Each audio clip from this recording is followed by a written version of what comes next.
Okay guys, here is a really fast and short tutorial on the vellum paper that you guys asked for. So I'm going to start by going to Pinterest. You can use the app on your phone or the computer, and I'm just going to search up keywords. I'm just going to put Jesus artwork. And then once I search it, it's going to bring up a lot of images. So I'm going to scroll through and find some that I like, and I'm going to click on it.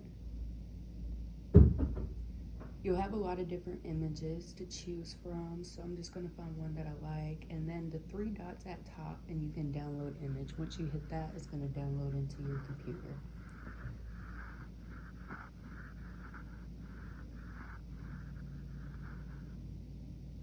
If I find one on here that is a digital design that I can purchase on Etsy, normally I purchase the design from the small business just to support them.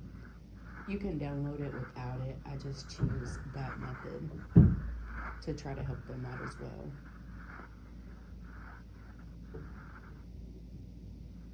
And then we're gonna hop over to Canva, which again, you can use this on your phone or your computer. Once you're in Canva, you're gonna go to create. You can select the flyer. It'll bring up a blank design, but it's already pre-sized to standard computer printer paper. And then I'm going to go to upload. It will be in the left-hand corner. Once you hit upload, it'll say upload files, and if you click on that, then you can click on the images that you just downloaded. It should be the first two.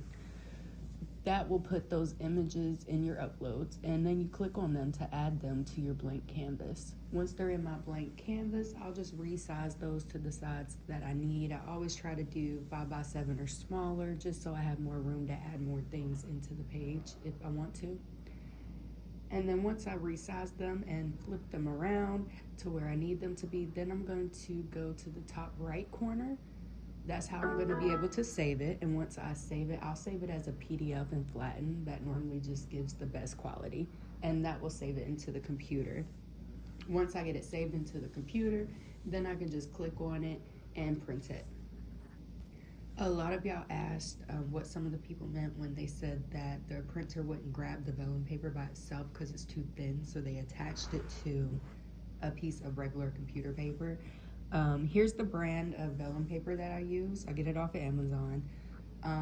My printer does grab it, but I'm just gonna do this just to show you guys. If I have to attach it to use my other printer, I just put the vellum on top of a piece of computer paper, and I use a piece of washi tape, and I pull off a really small piece, and I just attach those two pages together.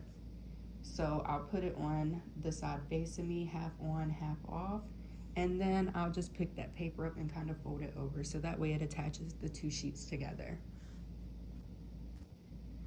Once you print them out, I'm just gonna cut them out just like I would a regular tip-in or any other craft project I did. So I cut them down the middle and split the two images, and now I'm just gonna cut off the excess trim off of this first image. Now, as far as installing it into my Bible, I use the same method that I use for most of my tip-ins. I'll just take a purple glue stick, and I'm gonna go along the very edge of that tip-in. With vellum, it is thinner, so you might notice that it's folding up and things once you cut it out, but it will flatten once you put it in your Bible and it sets. I will use the glue stick, go around the edge, stick it into the seam of the Bible on the page that I want it. Then I will close my Bible, and I will kind of let the weight of the Bible help it set. It does take glue sticks a little bit to dry, so in order to make sure those stay put, I would close my Bible and kind of leave it alone for at least 4 or 5 hours, just so that glue has time to dry and the tipping can set where you put it. That also gives it time to make that vellum lay straight. And then once you're done, here's one I had previously did that's already set. You'll have a tip-in that you're able to flip through with your pages.